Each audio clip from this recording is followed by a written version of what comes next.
It was a big week for Apple last week and an even bigger week this week with all the new products they announced last week in Cupertino going on sale this Friday. And the first ones I've got to show you are the Apple AirPods. Now, these are the AirPods 4th generation. So it's kind of hard to keep count and track of where Apple's been, but let's take a full look at the 4th generation and the 4th generation with Active Noise Cancelling. So basically, we need to go a little bit back in time here. So these are the 1st generation AirPods, and I think most people remember these pretty well. A narrow little case, big, long stalk in the ear, okay? I remember it distinctly because I was never a fan and still am not a fan of this enormous stalk in the ear. But they are huge selling, very popular Apple AirPods. Now, the 2nd generation really didn't add much other than wireless charging case and perhaps some tweaks to the overall sound profile. But it really got interesting at the 3rd generation, these ones here. Now, the 3rd generation AirPods had a whole new look, and the look was borrowed, stolen, taken from the team that designed the AirPods Pro. So we had a wider box like this, and we had a much smaller AirPod. And the AirPod itself resembled quite a lot the AirPod Pro. Now, the difference here, so this is pretty much the same size stalk as the AirPod Pro, but the big difference is what you see at the very, very tip of the AirPod, which is there is no silicon tip. This is what they call an open ear design. Kind of controversial thing to call it because in audio these days we've got Sony, Belkin, JBL, lots of people doing open ear designs which are actually on the outside of the ear with nothing at all in your earlobe. Now this really just means there's no silicon tip on the end. And I personally, now let me be very clear, I wouldn't buy any of these because they just don't fit me very well. They're too loose. They're just way too loose, you know. Not that I'm going for a run anytime soon, but if I went for a run, I feel like they'd fall out. And that may be a perception only, but it is absolutely where we're at with them. However, this smaller design made them much more attractive, I think, because it took away that big, long, ugly stalk. So those are your first 3 generations, and then fast forward to the 4th generation. So let's move on from the past. Although let's keep one of each of the old size cases out because I think that's a really interesting thing. So 1st or 2nd generation size case and 3rd generation size case, because that's where the 4th generation are quite remarkable. Let me compare it here for you. This is the 4th generation case. So not as narrow as the 1st generation, but much not as tall. However, if I put it side by side with the 3rd generation, you can really start to see a very big difference in the size of that case. So basically, that's a huge difference. Side by side, it's incremental at best, but you really do notice the size of it. There's probably 5 millimeters in width and a few millimeters in height difference between the 3rd generation and these new 4th generations. But critically, these are 2 separate sets of 4th generation. These ones here are the standard AirPods 4th generation. These ones here, AirPods 4th generation with Active Noise Cancelling. And the only way you know the difference when looking at the case is here on the Active Noise Cancelling one, there's a speaker in the case for Find My, so that you can actually make the case beep when you've lost the whole case. But broadly, they are very, very separate products. And I think it's really important to note some of the core differences here. These had the H2 Apple chip in them. Now, the H2 Apple chip allows a couple of things. It allows a voice isolation, which does, in my very limited testing thus far, give you a better quality phone call.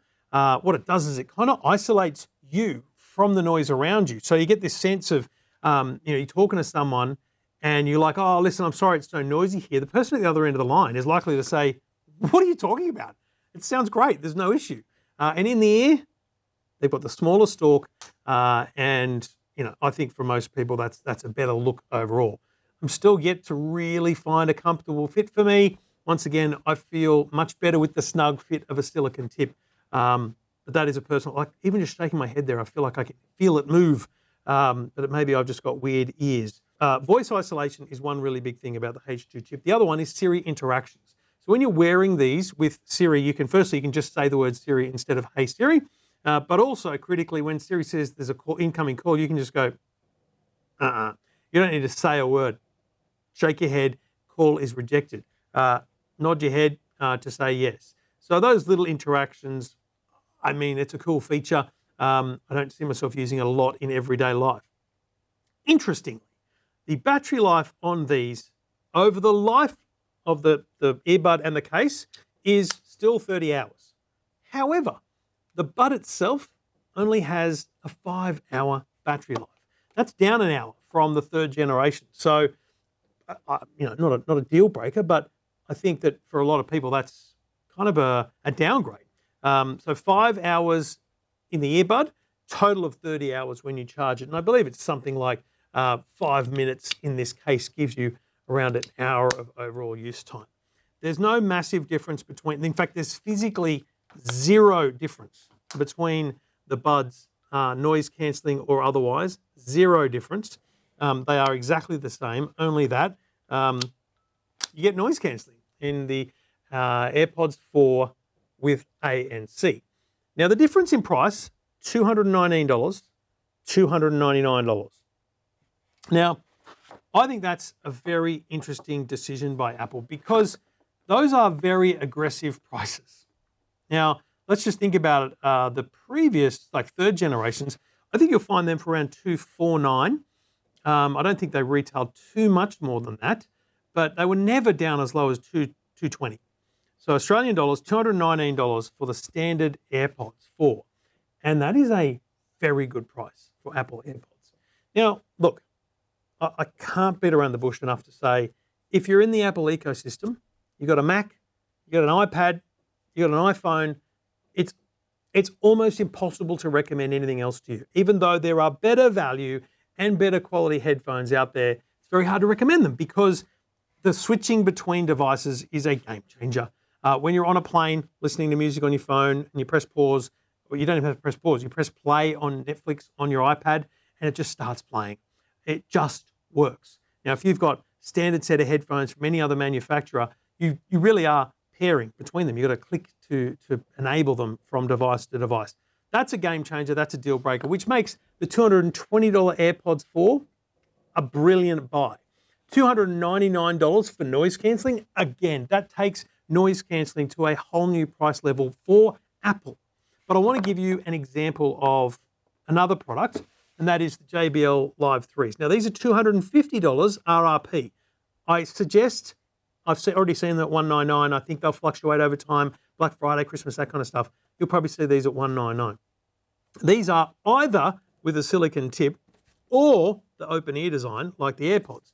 Now, the fact that you can buy a JBL, which is a high-quality audio brand, set of headphones with active noise cancelling at a lower price than Apple's AirPods 4 is a really important indicator of the prices of technology. There's no doubt that these are very good value for Apple AirPods, but for headphones, they certainly are pushing the limits of where Apple would normally be. And I think it's to be congratulated that they're able to bring the prices down to that level. However, if you're not deep in the Apple ecosystem, there's plenty of options out there. Noise cancelling wise, these perform very, very well. You still get all the transparency features, the conversation awareness. You get all essentially the AirPods Pro noise cancellation features in the $299 AirPods 4 with active noise cancellation. I think that's a big win. If you love or like or can put up with the open ear design that Apple has here, then these are a super compelling offer because you've got to pay $100 more for the AirPods Pro 2 with active noise cancellation from Apple. Look, I think the best part about this is Apple's pushing the price boundaries here. They're going to put downward pressure on a lot of the headphone market, which is only great for us as consumers. I think that the H2 chip in these gives you those extra features. You're getting the same sound profiles and all that stuff. Fascinating that they announced brand new AirPods Max, the over-ear ones, and they don't have this H2 chip. But that's a whole discussion for another day. And the real sleeper here is that AirPods Pro 2, the existing product that's been out for 2 years, is getting an amazing software update. So if you already own those, don't be looking around. They're going to get even better with the hearing test update that'll hopefully be clinically authorized in Australia in the months ahead. AirPods 4 go on sale this Friday, $219 standard AirPods 4, $299 AirPods 4 with active noise cancellation. If you can, push to these because the noise cancellation is excellent. It is not on par with the AirPods Pro 2. Let me be clear, they are a separate product. Just the passive cancellation of the silicon tip is doing a huge amount. But I will say, the fact that they're able to provide such great noise cancellation in an open design like this is testament to Apple's hard work and engineering there and the algorithms they have in the world of active noise cancellation. So there you go, AirPods 4 on sale this Friday, the 20th, $219, $299 with active noise cancellation.